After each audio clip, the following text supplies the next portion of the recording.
Om Shanti and welcome to this revision of the message from the wise companion.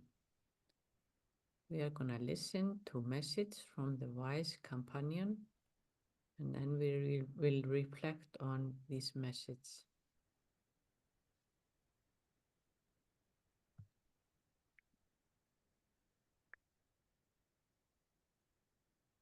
When you are in your perfect and complete form, you will not be able to see anything apart from souls. Souls walking and souls doing everything. Your physical eyes and the eye of your mind would always go to the jewel on the forehead. You would naturally and constantly have the awareness of the Father and all souls. What would the language be at that time? It would be the language of elevated thoughts. You would not be those who lecture, but those who attract spiritually. Not through your words, but through your stage and the mirror of your elevated life. You would easily give the experience of the form of the soul. Instead of words, your eyes would be the means to give the experience. The language of the eyes would be the language of thoughts. The power of your thoughts works much faster than the sound of your words. This is why you must make the power of your elevated thoughts so clean that there isn't the slightest uncleanliness of any waste in them.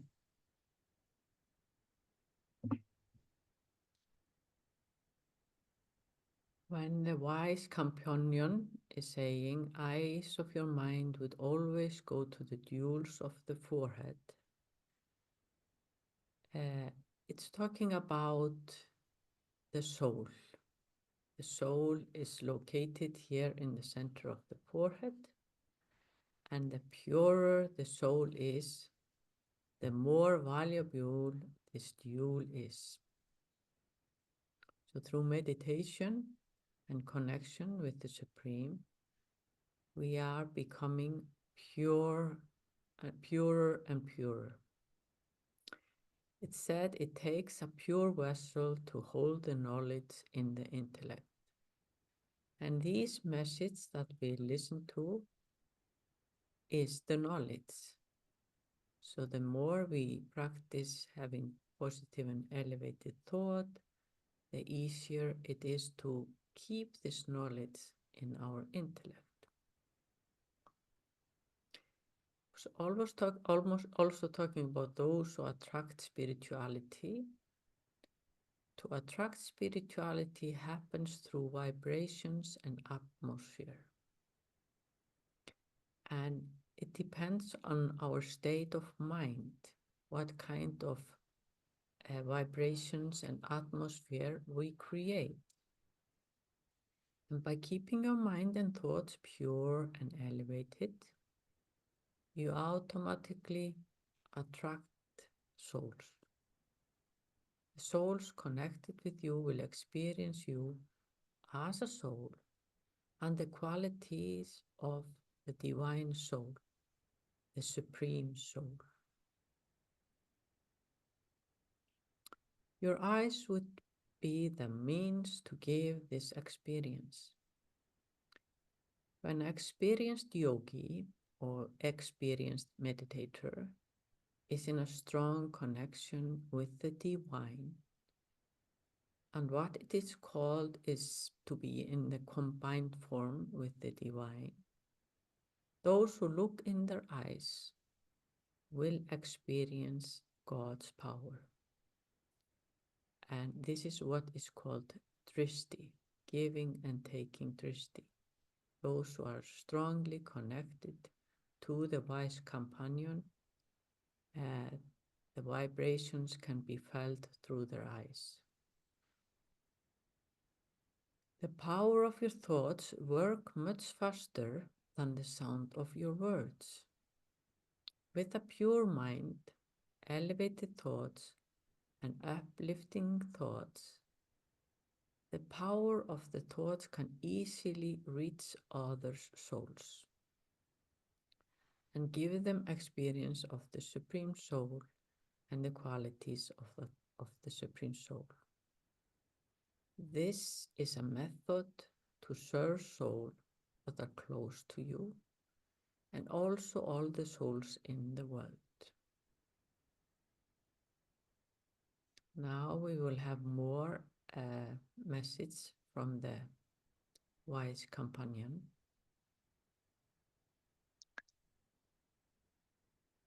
Just as you can see the different stars everywhere in the physical sky, similarly, you will see the stars of success sparkling everywhere in the sky of the atmosphere of the world. At present, you are able to see both the stars of hope and the stars of success. However, in the final moments, in the final stage, there will be only you, stars of success, in your elevated stage of being absorbed in love for the Father.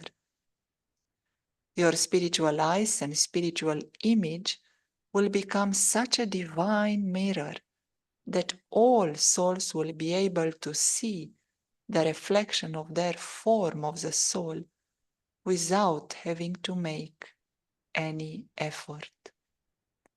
Because of experience in the form of the soul through the mirror within a second, they will be attracted to the Father and sing songs of praise of the Father and will easily surrender their body consciousness.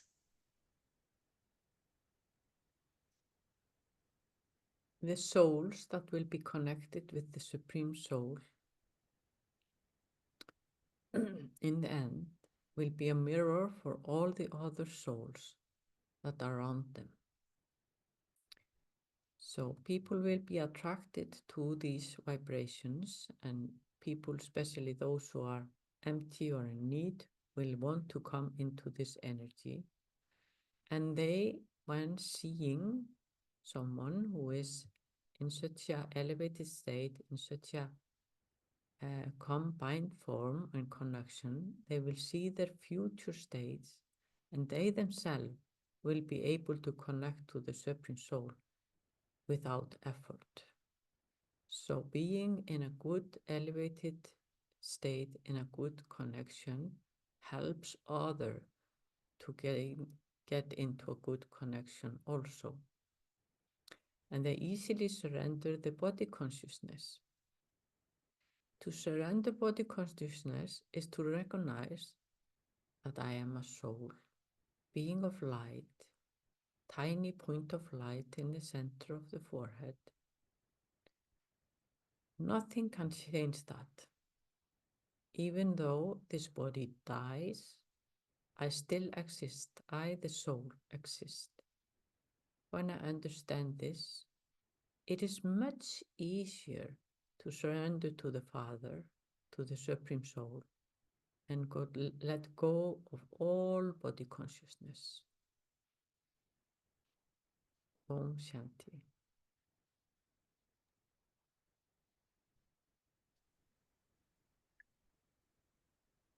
In your perfect form, as you explained, it is possible to connect, to vibrate highest energy, and to create an impact on many other souls. You realize that souls are connected, and whatever thoughts you create, they will be perceived at some level by many others. Weak thoughts will create weakness, and strong thoughts will empower many others. That is why having the attention as a supreme soul who is always in the highest awareness with the most powerful thoughts is empowering you and is empowering many others around you. In this form, which is perfect, complete, you are able to see others as souls, and you are able to communicate through thoughts. You are able to see with your heart and speak with your heart, to go beyond the appearance, the way someone looks like or the way they behave. You are seeing the truth, and you are relating to the truth. And you are also able to become a bestower, someone who keeps giving no matter what. And giving through your mind is the most powerful instrument, much more powerful than any instrument that science has created. Your mind is the most powerful thing in the world. And when you realize that the image that was described was the image of a star of success, he will be perceived by others as a constant light, as a lighthouse, as a star that is constantly bringing light into this world, a star that is illuminating when there is darkness, a star which is having a light that is constant, unbroken, uninterrupted. And stars sometimes are also a symbol of hope. So now you are changing from those who have hope into those who are giving hope, into those who are giving light. So, would you like to share a practice for today? Yes, what came into my mind is I recommend that you write down what it means to be soul conscious and reflect on that during the day. And I think it would be a good idea to find 5 points. I can share what it could be, but it's and everyone should choose their own point. For example, I am light, I'm a pure soul, I'm a child of God, I'm loved by God because the Supreme Soul, the wise companion, only sees souls and he loves the souls. He don't interfere with the body. I'm a powerful soul. I'm peaceful. I'm worthy. Or whatever any uplifting thought comes into your mind and that are connected to that I am a soul and create my soul conscious state. And I recommend that you have this with you throughout the day and reflect on this, play with it, and think about it, because that is our true form. We tend to become caught up in this role and the history of this body. I am a soul. Om Shanti. Have a lovely day. Thank you. Have a lovely day, you too, and we'll meet again tomorrow.